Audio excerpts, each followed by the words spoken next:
mapapansin mo, kung ikaw ay laging nagpipray, Mm. yung mga kasama mo mga tao rin, eh, maano rin, Oo. di ba? Mm. Hindi ka ano ng Diyos sa masasama. Oo nga. O katulad yun, napangasawa mo ngayon, binigyan ka ng religyoso. Seryoso niya siya eh. Hmm.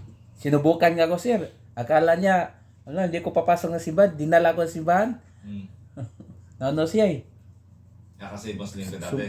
Ha? Muslim ka dati. Oo, kasi alam niya Muslim ako eh. Hmm. Sinubukan ako. Dinala ko sa simbahan. Akala niya hindi ako papasok. Hmm. Tungtuwa siya. Nagsisimba ako. Magsisimba naman kami palagi doon.